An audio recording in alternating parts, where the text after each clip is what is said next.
Assalamualaikum warahmatullahi wabarakatuh. Alhamdulillahirabbil alamin. Alhamdulillahillazi anzala 'abdihil kitaba wa lam yaj'al lahu 'iwaja. Asyhadu an la ilaha illallah wa asyhadu anna Muhammadan abduhu wa rasuluh. La nabiyya ba'dahu. Allahumma shalli ala Muhammad wa ala alihi wa qadrihi wa qadrihi azim. Rabbi shalli sadri wa yassir amri wa hlul 'uqdatam min lisani yafqahu qawli. Amma ba'd. Kaum muslimin dan muslimat yang dirahmati Allah, syukur alhamdulillah sore ini kita masih bisa diberikan Allah kesehatan, kesempatan, keimanan, sehingga kita masih bisa berkumpul di masjid yang mulia ini dalam rangka thalabul ilmi wa taqarrub ilallah. Salawat dan salam juga kita selalu persembahkan kepada Nabi Muhammad SAW yang telah meninggalkan kita dua warisan berharga Al-Quran yang masuk.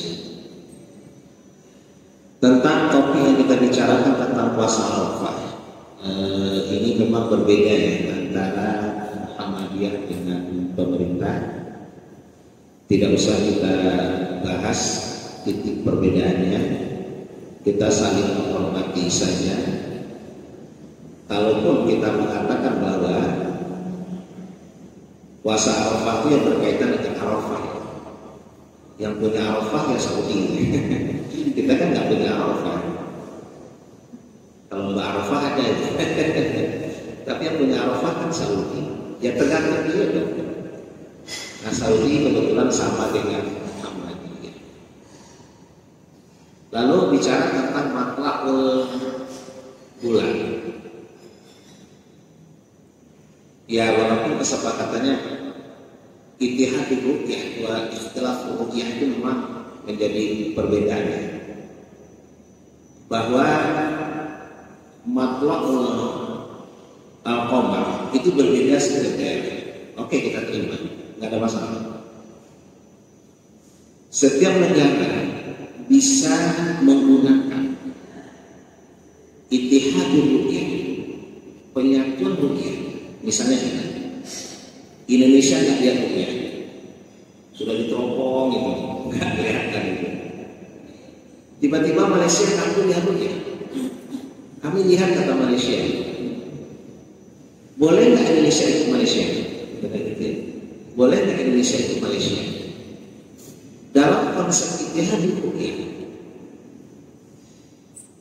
harus jam itu tidak melebihi daripada 4 jam.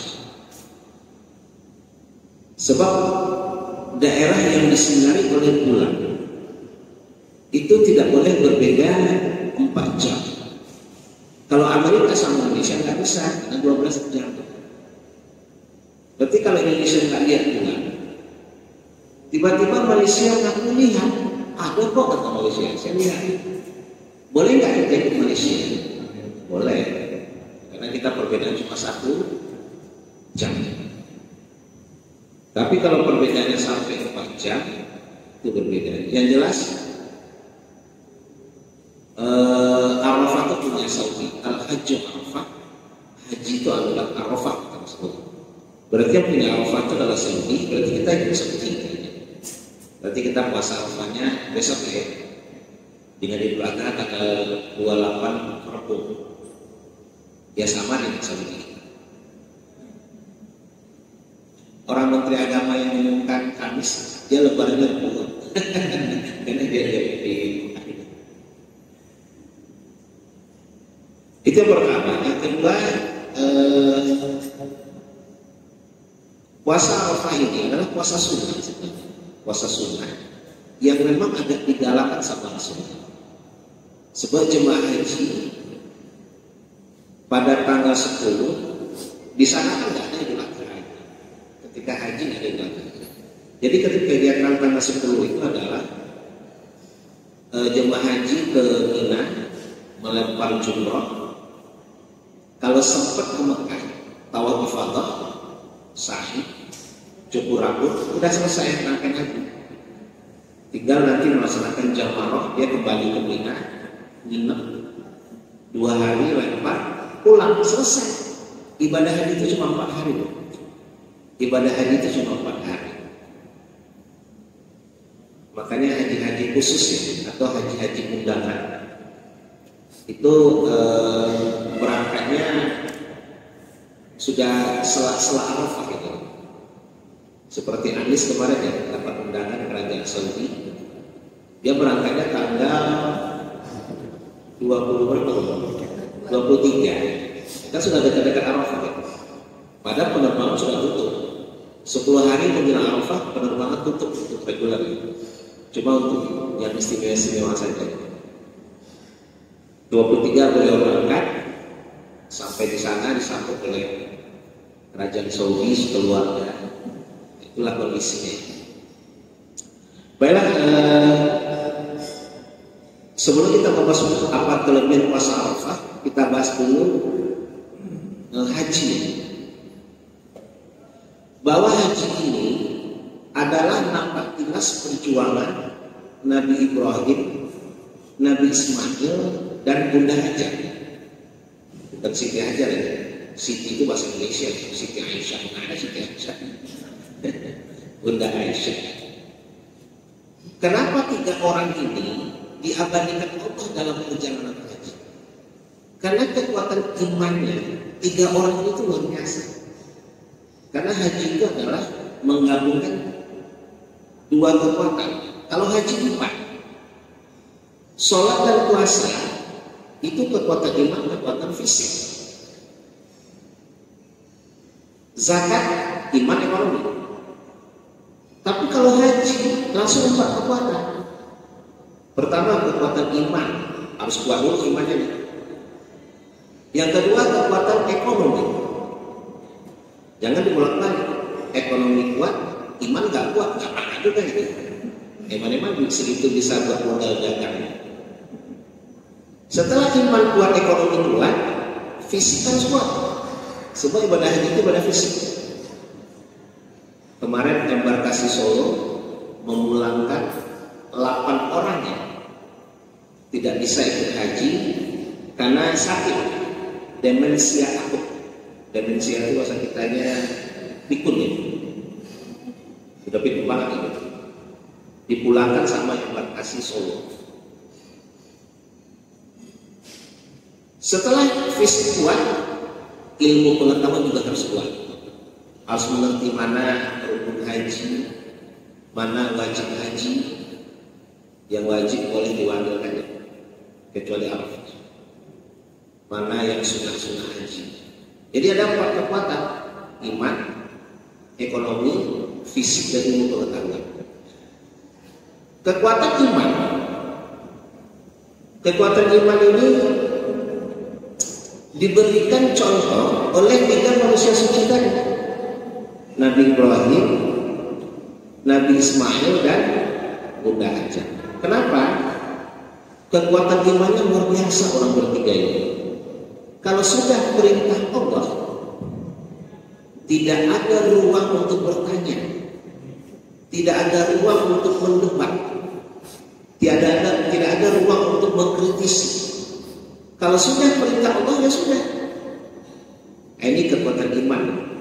Jemaah haji belajar di sini. Kalau sudah haji, seharusnya perintah Allah itu di nomor 1 kan. Pertama, waktu Hajar baru melahirkan, waktu itu Ishak baru lahir ya, Ismail lahir, baru 2 bulan,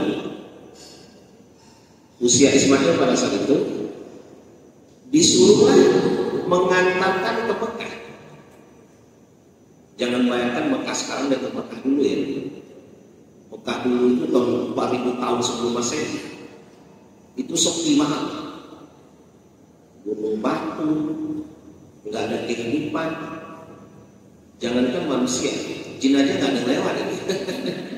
Saking sepinya Mekah dulu itu. Fi wadin ghairi zi zar'in.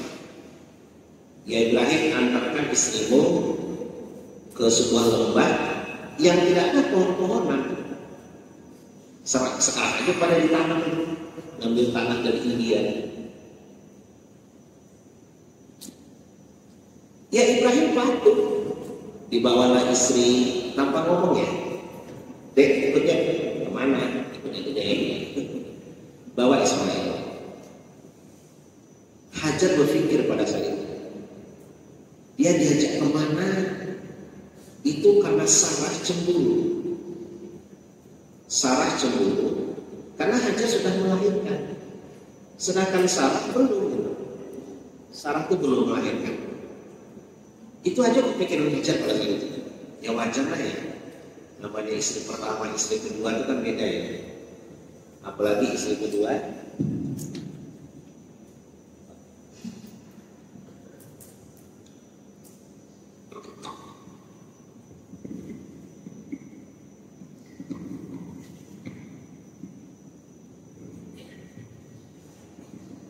Ya,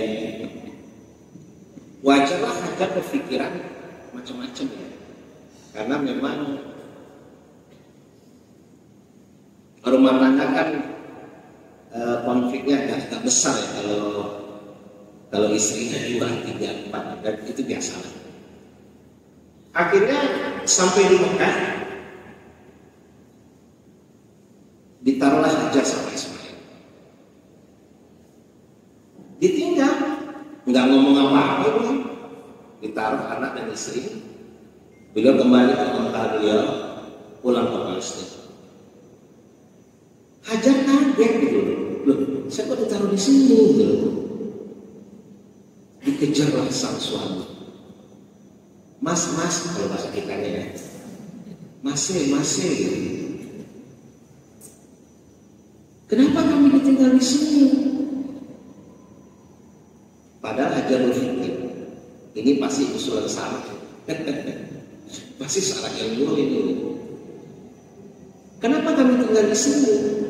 Tanpa makanan, tanpa minuman, tanpa uang, ATM, BPJS. Nggak ada apa-apa. Ibrahim nggak jawab. Beliau terus jalan. Padahal air mata beliau berlinang. Meninggalkan istri dan anak di tengah-tengah daerah yang tak ada manusia sedikit pun. Sebenarnya belum nangis, makanya dia jalan terus. Karena nggak ada jawaban, Hajar ngejar lagi. Wahai suamiku, apakah ini perintah Allah? Jadi dicatat dalam sejarah. Hajar bertanya kepada Ibrahim, wahai suamiku, apakah ini perintah Allah? Mendengar itu, Ibrahim bertanya. Tapi beliau nggak boleh ke belakang, tetap lihatnya ke depan. Takut air mata beliau jatuh. Betul istriku, ini perintah Allah. Mendengar itu, nah ini ada kekuatan iman, Hajar senang. Kalau memang ini perintah Allah, tinggalkan saya di sini. Kamu nggak takut? Enggak. Khawatir? Enggak. Kenapa? Kan Allah yang nyuruh. Berarti Allah tanggung jawab akomodasinya, logistiknya, makan, minum, dan bla bla bla. Ini kekuatan iman. Kalau sudah perintah Allah, nggak ada wilayah kita untuk mempertanyakan. Sekarang berapa kita sama perintah Allah itu takut? Yang nyuruh nikah siapa? Allah lah, masih takut aja. Termakan apa? Makan nasi, masak nasi. Kan kalau mertuanya cantik-cantik serigala gimana? Kan kalau gini gimana? Kalau gini gimana? Allah yang nyuruh nikah. Farmihu ma qaumanakum minan nisa'i masna wasulasa sama nikahlah kalian kata Allah. Enggak cukup 1, 2. Enggak cukup 2, 3. Enggak cukup 3, 4. Masih takut aja untuk nikah. Padahal yang nyuruh adalah Allah. Kalah kita sama muda aja. Makanya ketika diperintah, nggak ada Ibrahim untuk mempertanyakan perintah Allah, tidak ada. Langsung beliau patuh dan taruh istri sana. Lalu Ibrahim pulang ke Palestina. Beliau ke Mekah hanya musim haji tok. Musim haji tok. Hajar, Ismail mana? No, lagi main. Haji tahun depan begitu lagi. Ismail mana? No, lagi main di depan rumah. Sampailah usia yang sudah bisa berdialog ya, berdialog. Turun lagi perintah Allah, dan perintah ini tidak pernah diturunkan kepada nabi-nabi sebelumnya.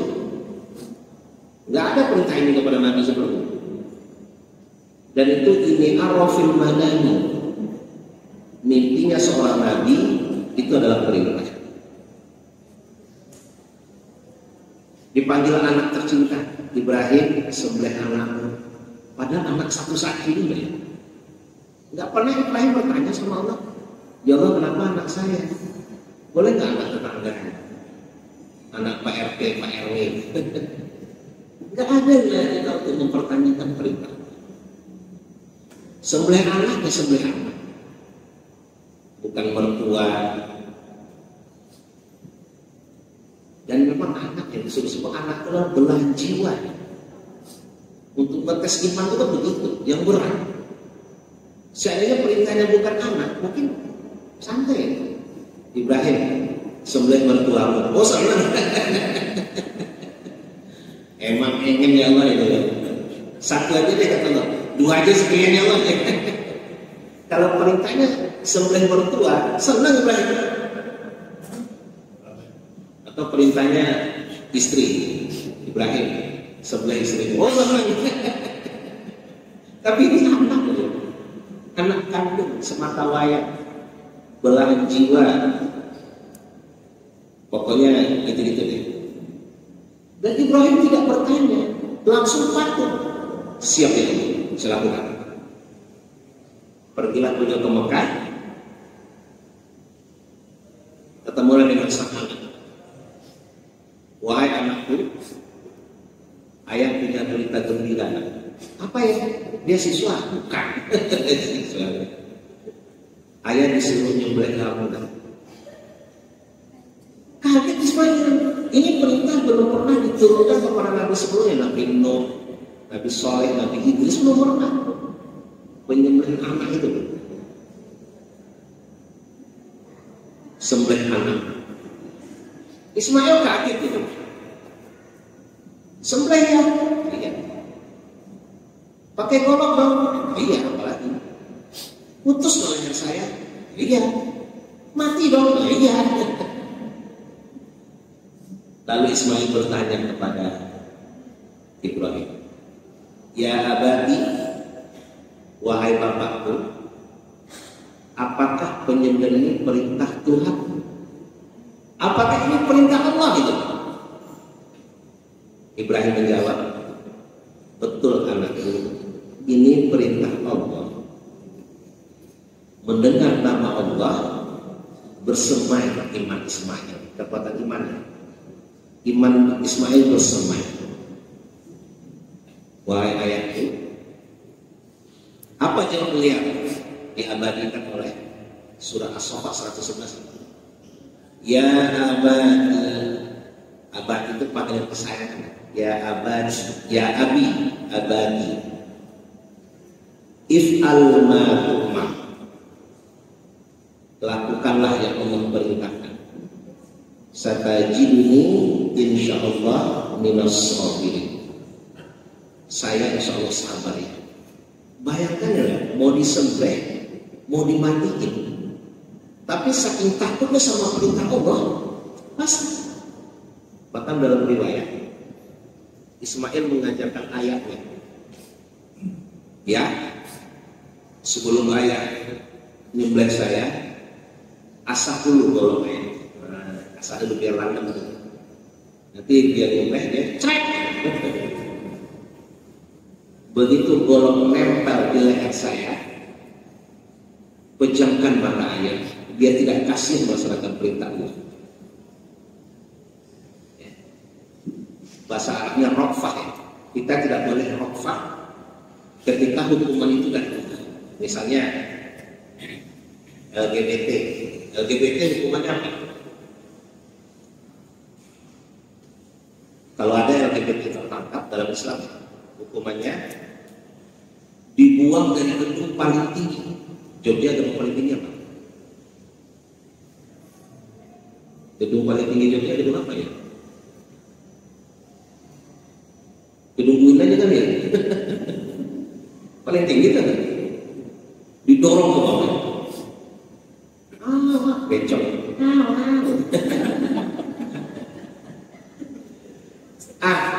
Waktu kita mendorong, kita kasihan, itu namanya rokfah kalau bahasa Arab. Raufur Rahim, rokfah. Maka tidak boleh kita berlaku rokfah. Sebagaimana malaikat. Malaikat itu kalau ngazab orang, nggak pakai emosi, nggak pakai kasihan. Azab ya azab. Mau kepalanya pecah, matanya buyar, bodoh amat kata mereka. Tugas saya mengazab, azab langsung. Itu luar biasanya mereka. Jadi pesan Ismail kepada ayah, waktu golok ayah nempel di leher saya, pejamkan mata ayah, biar tidak kasihan melaksanakan perintah Allah. Baju saya kena darahnya, jangan dikasih ibu, nanti ibu sedih. Bayangkan, mau disembelih, mau dimatiin, tapi ngajarin gitu, tapi hebat juga. Ada nggak orang sehebat itu gimana gitu? Mau disembelih, mau dimatiin, tapi ngajarin gitu. Nggak pernah Ismail protes. Nah, ayah disuruh nyembelih kamu, nah. Kenapa nggak saya aja nyembelih ayah gitu? Kata Ismail. Ayah kan sudah tua. Saya masih muda loh ya. 2024 pilpres nih. Mana tahu gue jadi wakil nih. Nggak ada Ismail ngomong begitu. Atau ibu kita sembelih rame-rame ya. Yang penting kan nyembelih ya. Nah, itu tidak ada di layak manusia untuk berkata seperti itu. Luar biasa ya. Kekuatan iman Ibrahim, Ismail dan Bunda Hajar. Kalau sudah perintah Allah, sami'na wa ata'na. Ada lagunya. Sami'na wa ata'na. Lagu masuk sama dia ya. Sami'na wa ata'na. Disuruh sholat, sholat. Suruh puasa, puasa. Enggak usah pakai nanya. Kenapa puasa sebulan? Kenapa puasa dari subuh sampai maghrib? Kenapa nggak maghrib sampai subuh? Malam kan enak bisa tidur ya. Baru-baru udah buka. Nggak usah. Laksanakan saja perintah Allah sesuai kemampuan kita. Iza amartukum bisyai'in faf'alu ma syi'tum. Apabila kalian diperintahkan terhadap sesuatu, lakukan ma syi'tum. Mastata'tum, dengan kemampuan kalian. Wa iza nahaytukum an syai'in. Apabila dilarang, fajr tadi tinggalkan. Itu modelnya teorinya dari akidah. Nah, inilah perjalanan haji. Jadi orang yang sudah haji, dia sudah belajar kekuatan iman dan Ibrahim, Ismail dan Bunda Hajar. Enggak usah repot-repot ya. Seharusnya setelah haji menjadi pelopor ya kebaikan dalam masyarakat. Oke. Kita masuk ke masa Arafah yang kita laksanakan besok. Saya besok berangkat ke Gresik, khotbah di sana. Satu, puasa Arafah itu menghapus dosa. Setahun yang lalu, setahun ke belakang, dan setahun ke depan. Dua ya. Amal sabiq wa amal madi. Lalu bagaimana menghapus dosa tahun ke depan? Dengan cara Allah menjaga kita tidak melakukan dosa lagi. Kalau kok bisa menghapus dosanya ke depan? Padahal kan belum terlaksana. Jawabannya adalah karena Allah menjaga kita tidak melakukan dosa lagi. Dengan cara apa? Allahumma hdini, beri saya hidayah ya Allah, untuk tidak melakukan dosa-dosa lain. Jadi sudah dihapus. Kalaupun melaksanakan, diampuni. Ini puasa Arafah tanggal 9 Zulhijjah yang kita laksanakan besok hari Selasa. Kata Rasulullah, hadis Muslim nomor 1162, Shaum Arafah akan menghapus dosa setahun dan setahun yang akan datang. Ini pahalanya sama. Ya nggak mungkin puasa sunnah mengalahkan puasa wajib. Jadi banyak hadis-hadis yang beredar, kadang-kadang itu dhaif ya. Nah tadi kan kita sudah singgung di awal, kalau sudah perintah Allah dan Rasulullah, sami'na wa ta'na, nggak usah kita pikirin nikmatnya deh. Disuruh puasa apa? Ya puasa aja. Kelebihannya apa? Nanti di surga, nanti di padang mahsyar baru ketemu. Cuma Allah memberikan ini untuk semangat saja, untuk semangat saja kita melaksanakan perintah Rasulullah. Karena Rasulullah yang menyuruh puasa Arafah. Jadi intinya ketika disuruh sesuatu, tadi ya kekuatan iman Ibrahim, Ismail, Bunda Hajar, ketika disuruh melakukan sesuatu, lakukan. Nah kita kebetulan disuruh puasa Arafah, ya lakukan.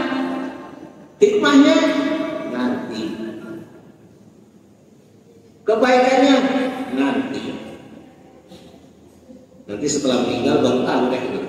Ternyata pahalanya luar biasa gitu. Tapi perlu kita bahas untuk memotivasi kita. Ini sama dengan kiamat ya. Kalau mazhab Asy'ariyah, ini perbedaan mazhab. Kalau mazhab Asy'ariyah, apakah kiamat terjadi tanpa ada tanda-tanda? Ya'juj Ma'juj, Dajjal, siapa yang menunggu Dajjal? Imam Mahdi. Jadi Dajjal, Ya'juj Ma'juj, Imam Mahdi, Nabi Isa. Kata Asy'ariyah, tidak perlu. Kiamat bisa terjadi tanpa melewati fase itu. Jadi Dajjal nggak jadi turun, Ya'juj Ma'juj nggak jadi keluar gitu. Tiba-tiba kiamat. Lah kenapa? Kan Allah yang menguasai alam ini, kata Asy'ariyah. Mau kiamat tanpa tanda atau nggak pakai tanda, urusan Allah nanti. Tapi Mu'tazilah mengatakan begini, ya nggak mungkin lagi. Nggak mungkin kiamat tanpa tanda-tanda yang memang diberikan Allah. Inna Allah la yukhliful mi'ad. Ya memang dua pendapat ini akan begitu terus sampai akhir zaman.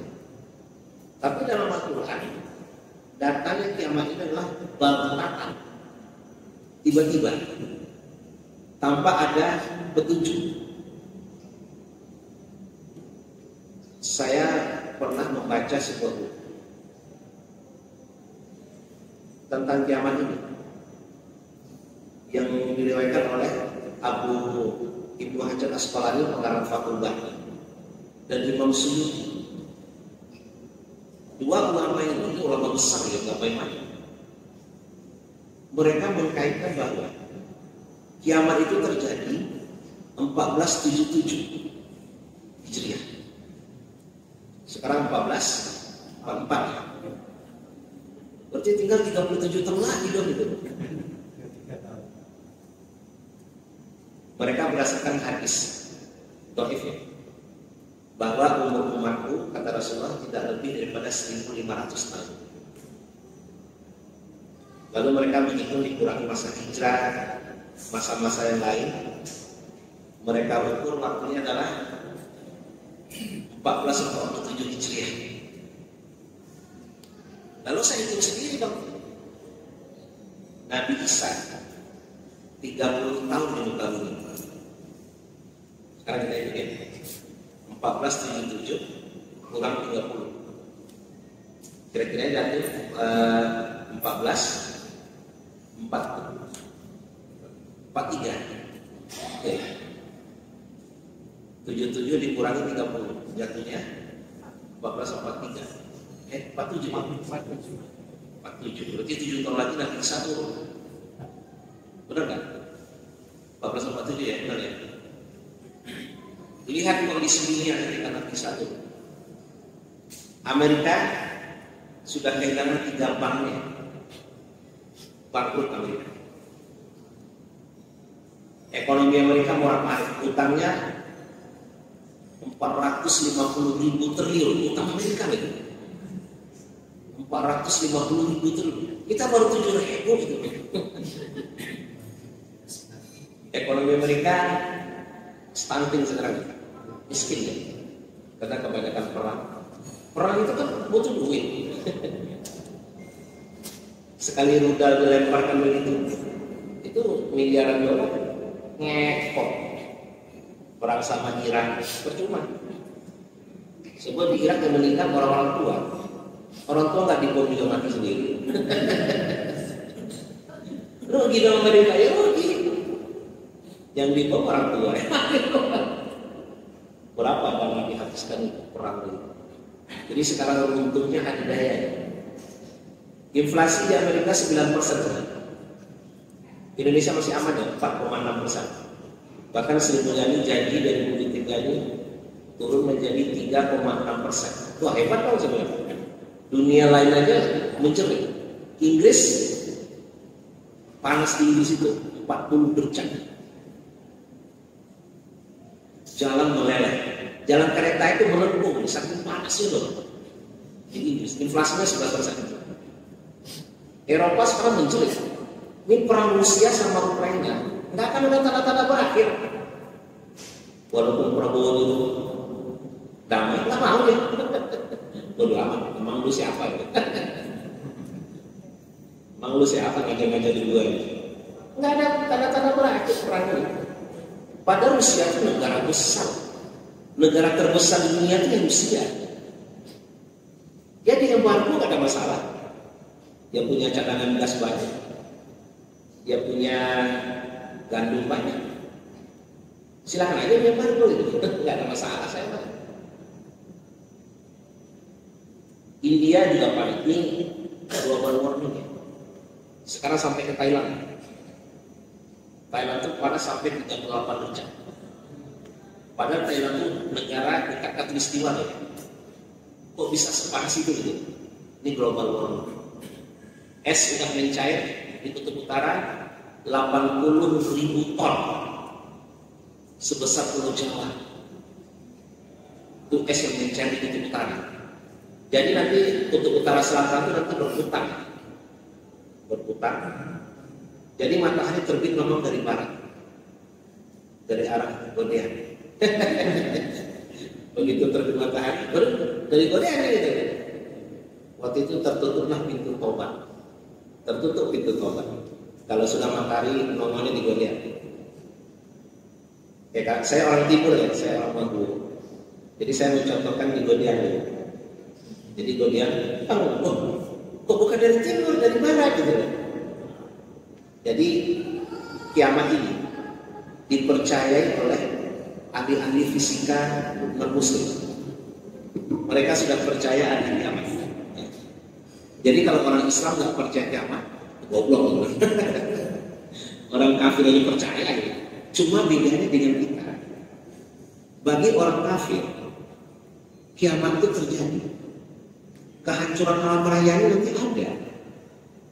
Tapi setelah hancur, ini kata orang kafir, muncul lagi nanti komunitas baru yang berbeda dengan kita sekarang. Jadi ada manusia baru, ada pulau baru, ada bangunan baru. Kalau dalam Islam kiamat, kalau sudah kiamat selesai ya, pindah ke akhirat. Itu bedanya kita dengan orang kafir. Kalau masalah kehancuran raya, orang kafir sudah percaya. Orang fisika-fisika modern itu percaya bahwa ada titik nanti bumi itu akan hancur. Jadi 1447 47. Sekarang 1444. Berarti 3 tahun lagi Nabi Isa turun. Kondisi dunia menjelang Nabi Isa turun kacau balau.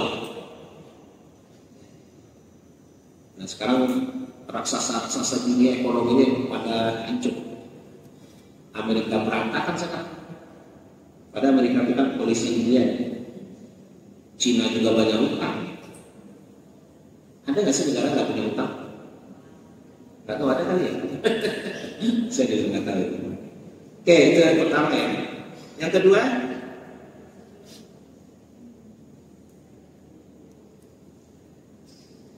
puasa Arafah bernilai 1000 hari berpuasa di luar Arafah. Ini hadisnya walaupun dhaif. Jadi 1000 hari itu pahalanya sama dengan 1000 hari berarti 3 tahun ya. Sama dengan 3 tahun kita berpuasa.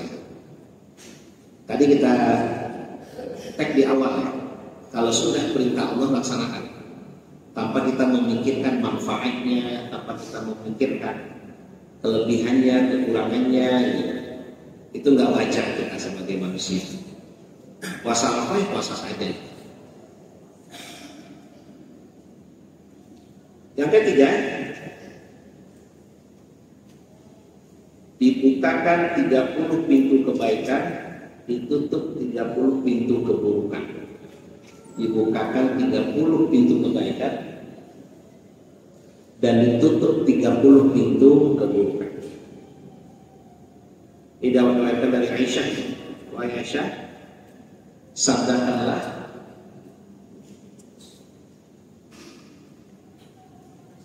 barang siapa yang berpuasa di hari Arafah, Allah akan membukakan baginya 30 pintu kebaikan dan menutup baginya 30 pintu keburukan.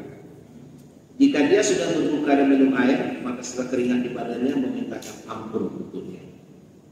Jadi dibukakan itu artinya dimudahkan menuju kebaikan-kebaikan dan ditutup, tertutup dia untuk melakukan keburukan.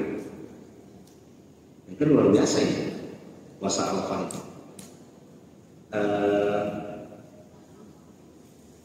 Pahalanya kan luar biasa ya, ditutup dan dibukakan. Jadi kita tertutup untuk melaksanakan kemaksiatan kepada Allah, buang-buang waktu gitu. Kalau dalam puasa ini kan mengajarkan kita kemarin pas puasa Ramadan, justru kita belajar bahwa puasa itu menahan dari sesuatu yang halal. Nasi, kita punya nasi di rumah, punya bekas sahur di rumah, di kulkas. Itu kan bisa aja kita makan gitu. Tapi karena kita berpuasa, kita menahan dari yang halal. Supaya apa? Yang haram jangan kita deketin. Yang halal ya ente bisa tahan kata Allah. Istri kita halal buat kita ya. Apalagi yang nikah bulan Syawal. Biasanya bulan Syawal itu bulan nikah. Saya dulu nikah juga bulan Syawal. 2 minggu menjelang Ramadan saya nikah dulu. Ya karena mengamalkan hadis Nabi aja ya. Berbuka dengan yang manis. Kebetulan istri saya manis. Nah dengan istri kita bisa menahan siang hari. Ada keinginan kita tahan. Nanti deh habis tarawih misalnya gitu.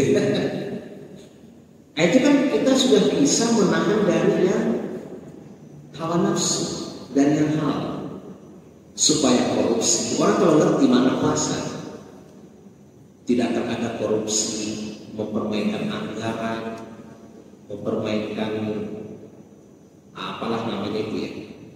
Nah itu nggak ada karena memang sudah menahan dari yang haram. Ya dari yang halal supaya haram nggak dideketin. Jadi nggak ada perselingkuhan setelah Ramadan. Di Padang di kampung saya itu sekarang banyak janda baru. Janda baru. Jandanya ada istilahnya. Ada jaim, janda imut. Janda imut. Ada jamur, janda di bawah umur.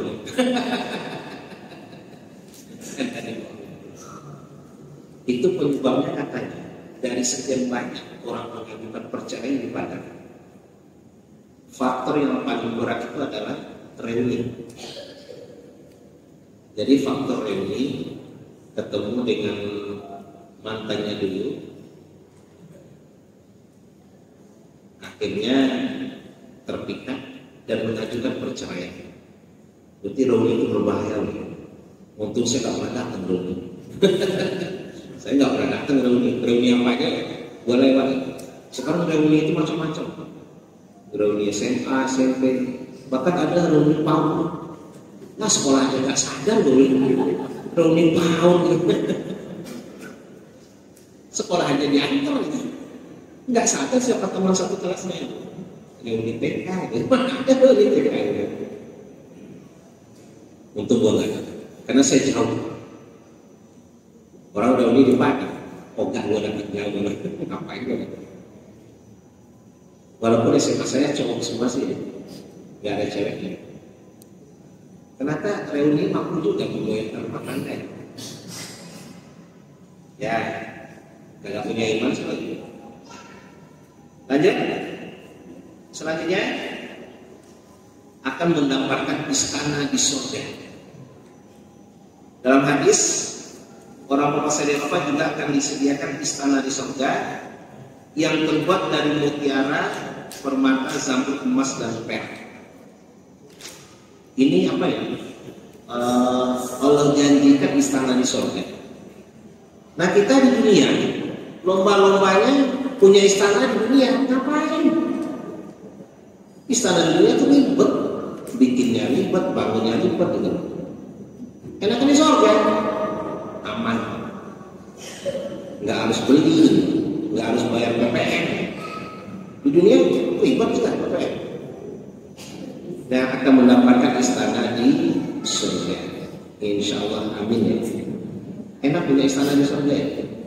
Surga itu luas loh, surga itu luas sekali, seluas langit dan bumi. Nah bumi aja, mana akhirnya kita nggak tahu gitu. Ke atas terus dulu. Bayangkan kalau kita ke atas terus saja, lewat bulan, itu masih langit pertama. Matahari masih langit pertama. Terus naik sampai ke atas seperti Rasulullah SAW gitu. Lewat langit pertama, kedua, ketiga, sampai Sidratul Muntaha. Jarak antara langit pertama langit kedua 500 tahun perjalanan. 500 tahun. Itu jaraknya. Bintang itu masih langit pertama ya. Itulah luasnya surga. Dan penghuni surga akan mendapatkan apa yang dia pengen. Walahu ma tasyaa'u. Ada menerjemahkan begini. Walahu ma tasyaa'u, bagi dia apa yang dia inginkan. Kalau dia menginginkan membebaskan orang dari neraka, Allah kabulkan. Ini namanya walahu ma tasyaa'u. Ya Allah, saya di surga bahagia sih. Tapi kurang lengkap ini loh, karena teman saya di neraka gitu. Ya udah ambil temanmu ke neraka, teman. Walahu ma tasyaa'u. Tapi membebaskan orang dari neraka nggak bisa sembarangan. Makanya wajib kita punya teman orang soleh yang akan membebaskan kita dari neraka. Walahu ma tasyaa'u. Dan bagi penghuni surga, kapling paling kecil itu adalah 10 kali dunia. Jadi besok menara Eiffel udah kita terbang. Pokoknya surga itu nggak pernah dilihat, nggak pernah didengar ya. wala takhash ala qalbil bashar, tidak pernah terlintas dalam hati manusia. Kayak apa sih surga itu? Tidak pernah terlintas. Pokoknya enak aja gitu. Nah, orang yang sudah punya istana di surga, mungkin nggak tidak masuk surga? Nggak mungkin ya. Dia udah punya tempat. Kecuali belum punya, bisa jadi dia masuk neraka. Tapi kalau sudah punya, nggak mungkin Allah masuk neraka. Jadi sia-sia dong istana ini. Kira-kira begitu modelnya. Model berpikirnya kira-kira begitu. Jadi Allah akan memberikan istana di surga yang terdiri dari batu mutiara, batu permata, zamrud, emas dan perak. Persis seperti pedang Rasulullah ya. Pedang Rasulullah itu indahnya. Ada pegangannya itu ada zamrudnya, ya. Terus ada juga permatanya. Hebat pedang Rasulullah. Jadi Rasulullah punya yang terbaik juga dalam hidupnya. Pedangnya, kudanya juga terbaik Rasulullah. Kudanya juga terbaik. Jadi kalau kita punya barang yang terbaik itu ajarlah kita. Cuma repotnya kadang-kadang dengan dunia kita lomba-lombakan. Dunia, sofa yang terbaik, TV yang terbaik, HP terbaik, laptop terbaik. Giliran kurban, nyari yang kurusan gitu. Bang, ada yang kurusan nggak? Ada tuh yang tinggal tulangnya doang. Itu aja deh yang penting gua kurban. Bagaimana sih lo dulu? Untuk urusan dunia lo nomor satu, HP nomor satu, laptop yang terbaik, sofa terbaik, TV terbaik. Giliran kamu korban nyari yang urusan. Musim sepeda, beli sepeda 5 juta mewah. Musim batu akik 5 juta mewah. Giliran musim korban beli arang doang sama tusuk sate ini. Kan juga kebahagiaan ini. Kenapa sih dalam masalah begini itu hitung-hitungan gitu? Padahal Allah tidak pernah hitung-hitungan dengan hambanya. Seharusnya mencari yang terbaik loh. Bang, abang punya kambing yang paling gede yang mana? No. Berapa duit? 3 juta. Gua beli itu seharusnya. Karena dengan dunia kita tidak pernah hitung-hitungan. Ada yang terbaik apa? Ada kan? No, yang kambing sono itu paling mahal saya jual. Berapa duit nih? 3,5. Gua ambil. Nah itu seharusnya. Tapi kalau kita tidak lomba-lomba dengan dunia, ya nggak apa-apa juga sih. Tapi jangan pernah hitung-hitungan ya. Sebab Allah tuh nggak. Nanti kalau Allah hitung-hitungan kita marah. Hidup gua kok berangsak begini, marah. Kenapa nggak apa-apa? Saya nggak marah. Nah lu nggak terbaik. Itulah yang terbaik. Selanjutnya, hari Arafah termasuk hari yang paling dicintai Allah. Disebutkan dalam surat ini ya, Al-Fajr. Wal fajri wal layalin ashr was-safi wal watr. 10 malam pertama kita hidupkan. 10 malam pertama. Walaupun ada yang menerjemahkan 10 malam pertama itu adalah Ramadan ya. Wal fajr. Di sana ada pakai alif lam. Wal fajr. Alif lam itu maknanya ma'rifah. Berarti fajar yang tertentu. Dan demi fajar. Artinya fajar bulan Idul Adha. Wal fajri wa layalin ashr. 10 malam pertama itu termasuk malam yang mulia.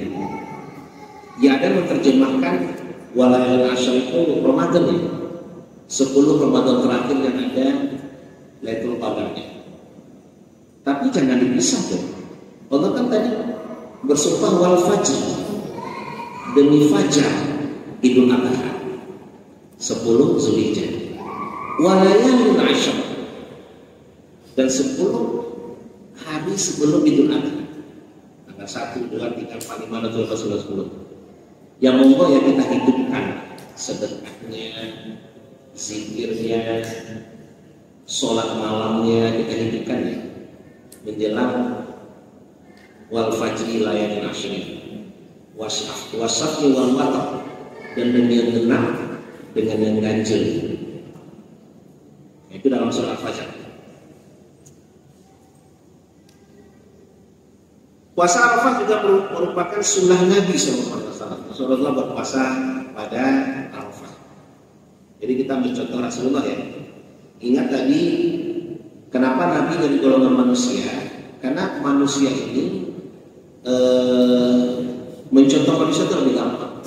Makanya Nabi tidak golongan malaikat. Kenapa Nabi tidak malaikat itu? Susah lu contoh kalau malaikat itu.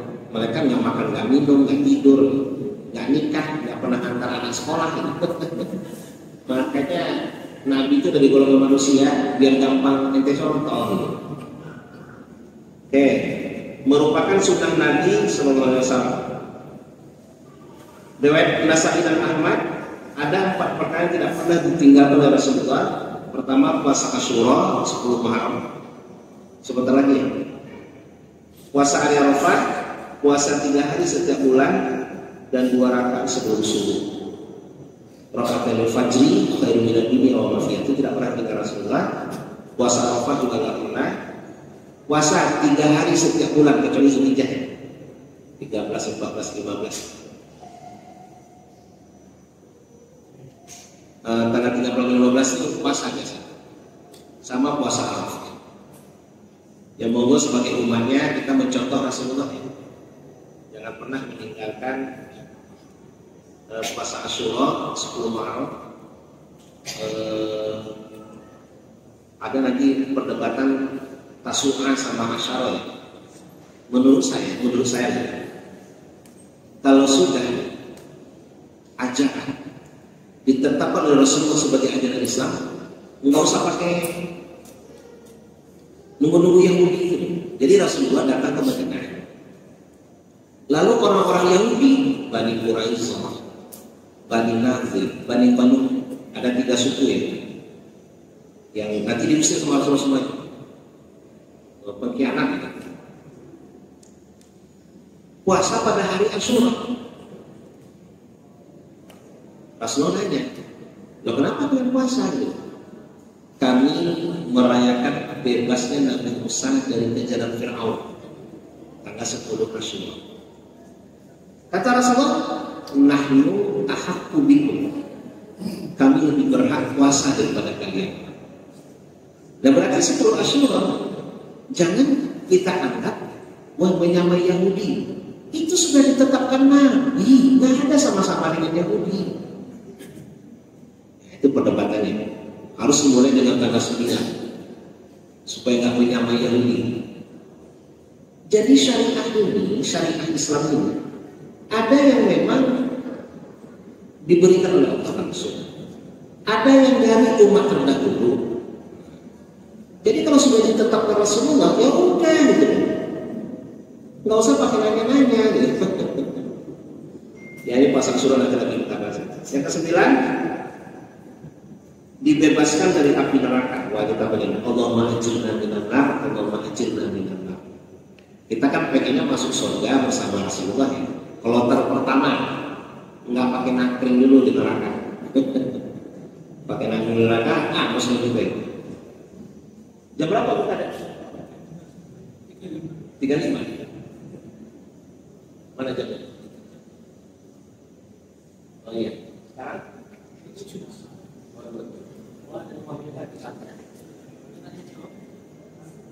Ya, sekira lagi kita dengan makan.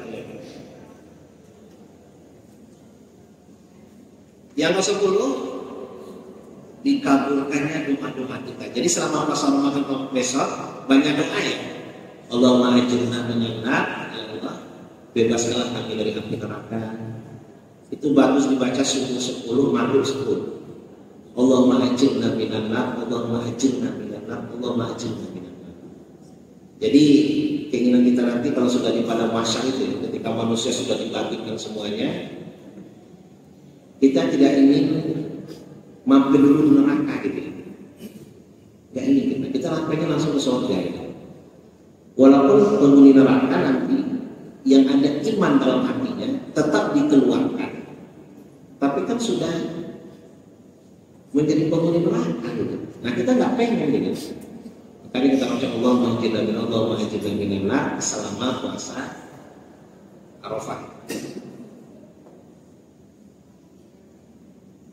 Ya baiklah, ini yang kita dapatkan daripada kelebihan puasa Arafah. Ya, kita ulangi, menghapus menghapus dosa-dosa kita setahun yang lalu dan akan datang.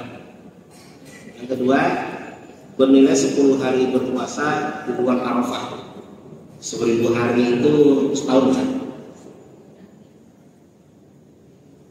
Lalu dibukakan 30 pintu kebaikan, ditutup 30 pintu keburukan.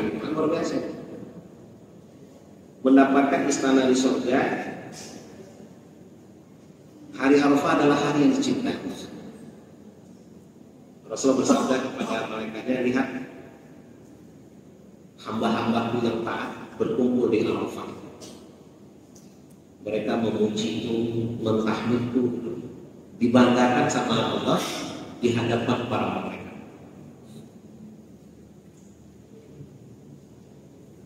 Sunnah Nabi yang kita contoh tadi ya, kalau sudah diperintah oleh Rasulullah, berarti ya udah laksanakan saja sesuai kemampuan kita.